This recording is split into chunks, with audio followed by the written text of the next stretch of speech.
Hello and welcome to Hannah's Half Hour, a podcast where we explore film, TV and media. Today's episode we'll be discussing the mental health in the film Joker, directed by Todd Phillips.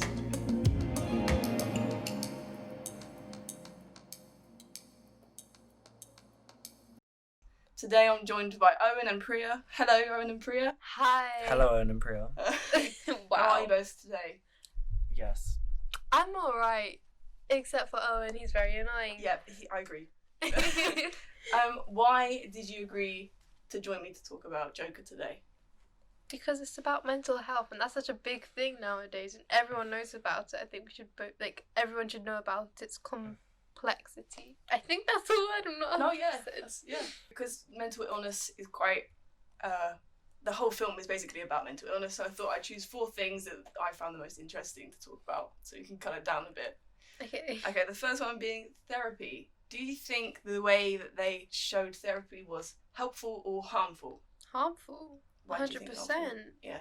Like, the lady was just sat there while he was talking about how he's doing, and then like later on in the scene, like the other times he went to the therapist, Yeah. She was not involved and seemed like she didn't care at all. Yeah, there's like no sort of compassion there. It's like just not listening at all. Like she's a robot or something. I mean, what do you think? Helpful or harmful? I think Gotham is such a messed up place that it kind of made sense that no one would care, but Oh right, yeah. they should have at least shown that therapy can work. And therapy doesn't work for some people, but yeah. it can and does help, so I feel like they should have shown that. I think it's good that they've shown it so rawly. Like, people don't have good experiences with therapists, and that's fine. That's their experience. But I also think maybe it sort of belittles the whole concept of asking for help, because he didn't get any help, even though he was sitting there with a therapist. She didn't help him at all. So it made me think that maybe people are going to be put off from asking for help, going to therapists, because they've seen this film and they've gone, well, if I go and ask for help, maybe I won't have a positive experience. Yeah.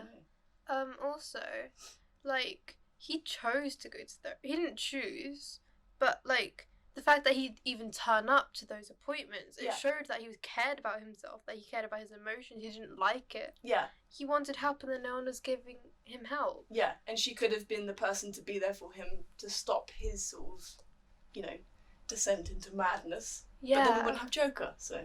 The whole lead up to that, it made the audience angry at the therapist, and that's so that they could see why the Joker did what he did and how he felt, because he was declined of help. Yes, that's a very good point. The big thing that they talk about in therapy is the budget cuts. So she says, they don't give a shit about people like us, and the sessions had to come to an end. I was looking up statistics to see whether this was sort of a real issue that people deal with, and it said that there was around 20 mental health doctors for every 500 people. So no one gets the help that they actually need, and the whole process of going through, personally in my experience, the process of trying to get the help is so tedious that I don't blame people for giving up, sort of thing. And I think it was 2 in 3 people that deal with mental illness don't actually go and ask for help, because it's just too difficult to, obviously it's difficult to admit that you're struggling, but they should make the process a bit easier. So hopefully the portrayal of that in the film will raise awareness of the issues. I also talked to an anonymous source about the sort of help that was available in the 1980s about mental health, because she was a teenager in that time, and that's when the film was set, in the 1980s. They said that the help was not talked about at all, and the Childline Services was the only thing that was advertised on TV, and she said she was about our age when it first was broadcasted on TV, and that was the first thing she ever heard about actually getting help from people, as she was being a troubled teenager herself who could have done with the help. She thought it was so out of reach, and she just didn't have, as it is today, you see all the adverts for the Mind charity, and the buzzwords of these certain things, and Childline was brand new back then, and that was the first thing that took off. So knowing the context of the help that was around, we can't really blame Arthur for what happened to him, because especially there was no help. Yeah, it's like 10 decades before. So. Yeah, it's just, it's getting better as the years go on. Yeah, I mean, like, we're also, like, still in college. Like, we still get these lectures, not lectures, but these talks about, like, who to go to if we need to talk to anyone, if we need help. Yeah. Like, that definitely wasn't shown in classes when kids were young. No, I don't think so. And maybe even as adults, I don't think it's as readily available, because, we have school counsellors, we have personal tutors and things to go to straight away.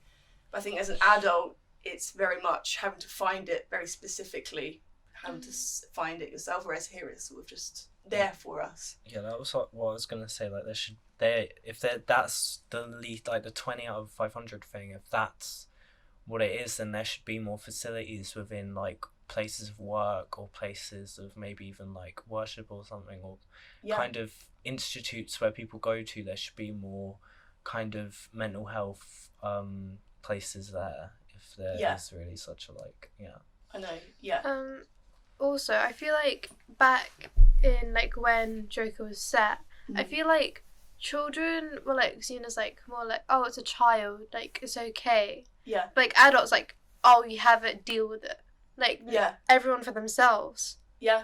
And that's horrible to think about. I know, we see Arthur being so lonely, don't we, in the film? There's no one. He has, like, his mum, and either she's sort of lying, she's not really there for him. Yeah. Being an adult, being so alone, you can't really blame him for sort of the way that he behaved around certain things. The next topic I was very interested in was the clowns. Obviously, Joker is a clown, he's always been portrayed as some sort of clown. But I felt in this film it's very heavily shown.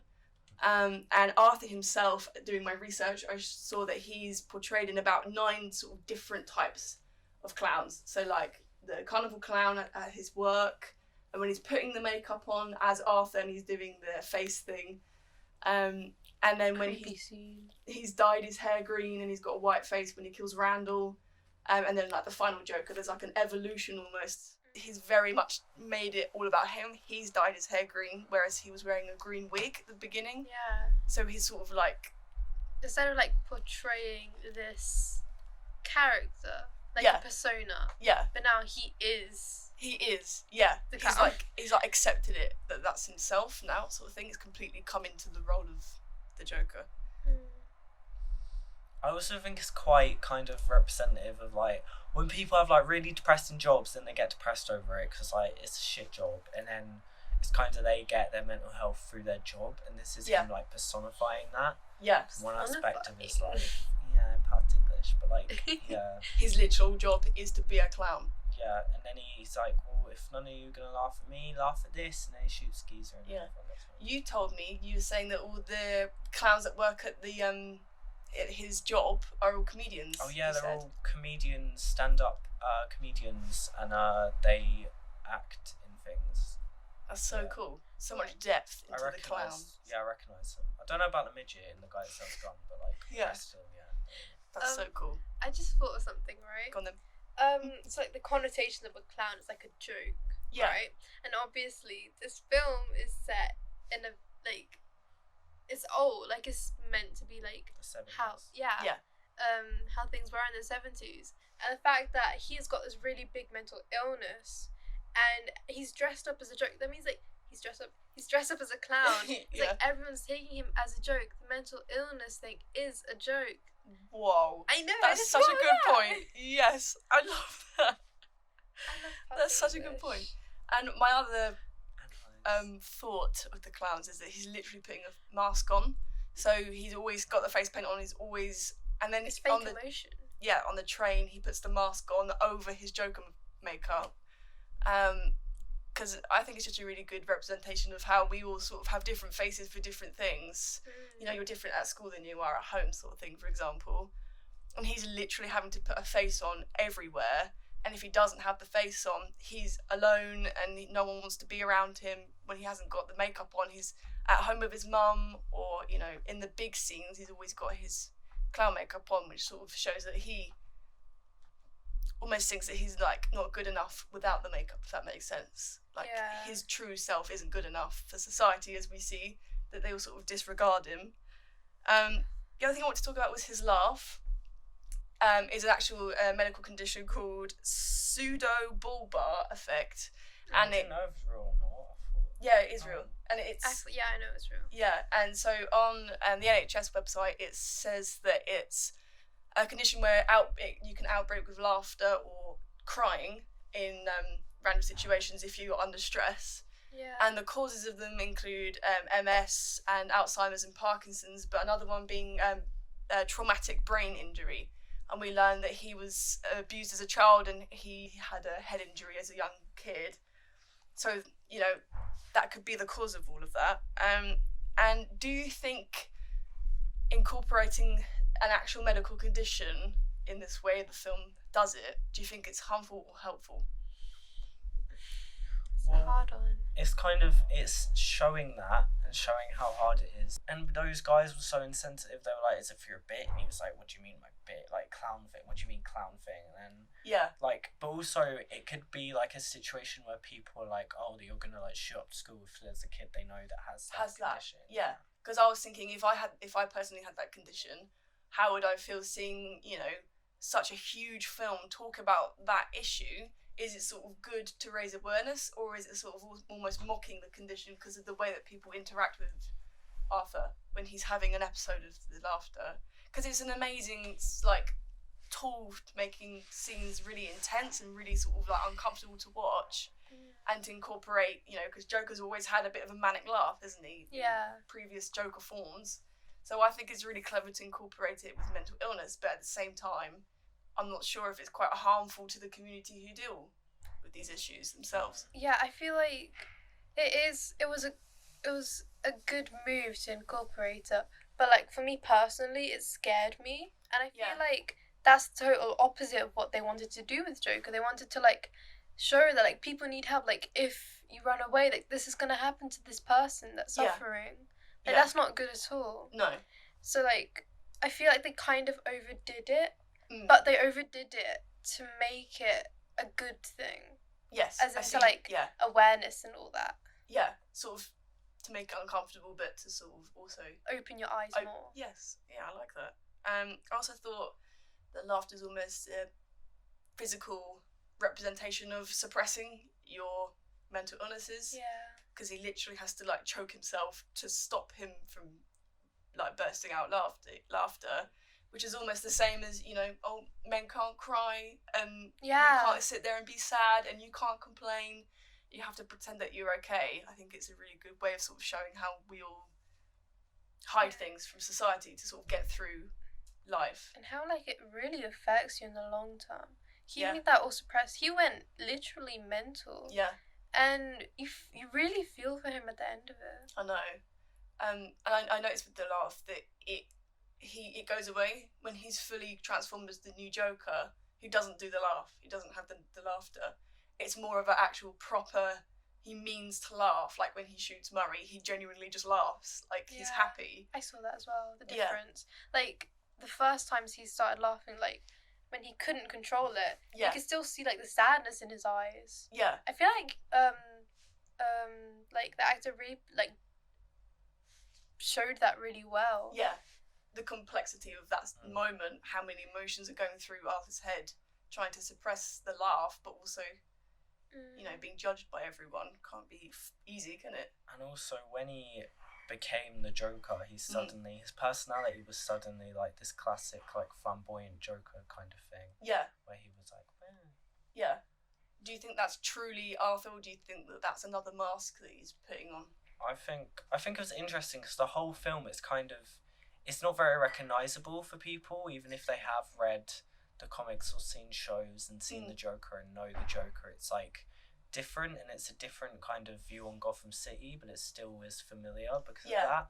But then at the end, it's kind of like I was thinking like, wow, this is like the Joker, and I was like, he just completely turned into the Joker, and then the whole crowds of people around Gotham like supporting him and the like fire, and he was like dancing. I was like, well, that's the Joker. I was like, It's almost like that's his final form, sort of thing.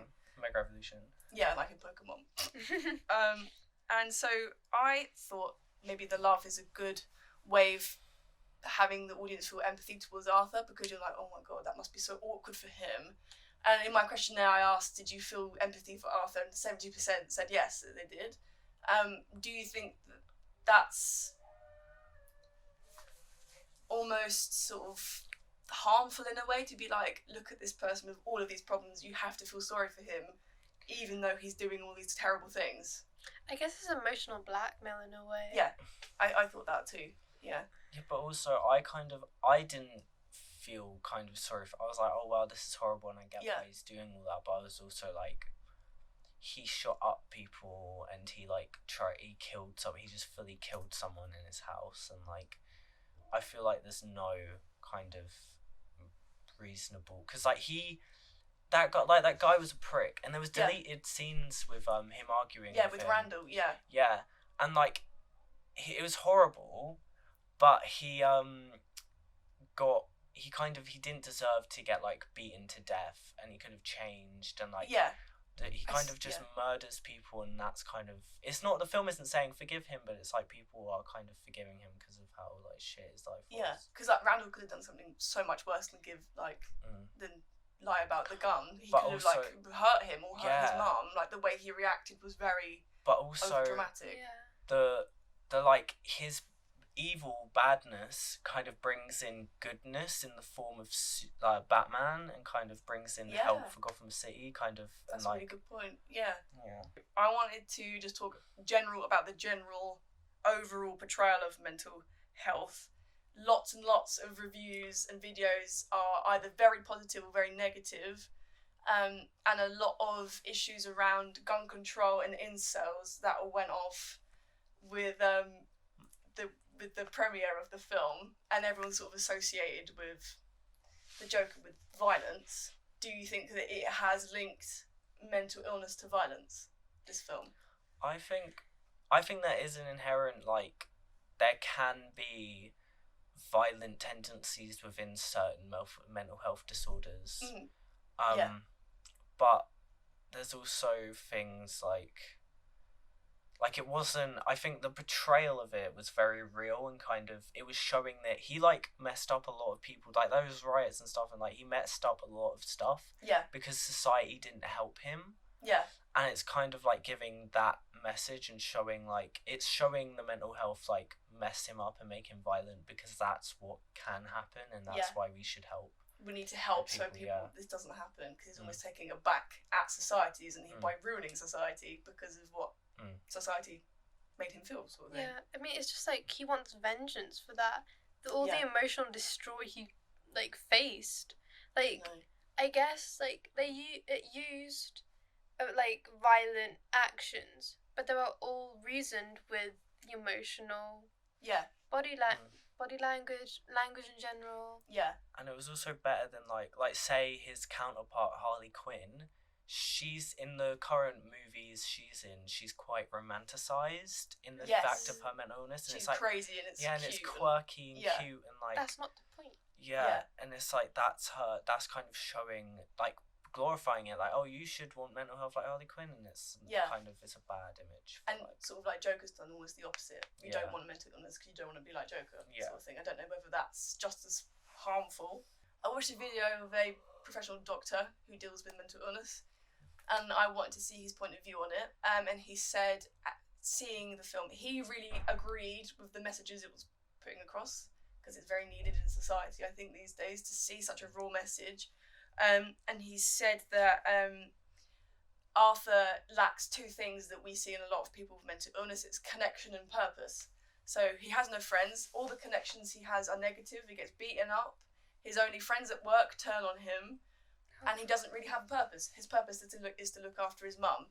But when he becomes Joker, the connections are, he's killed someone for the sake of the movement. He's killed Murray to send a message. His purpose is to be the figure of this whole movement of the clowns.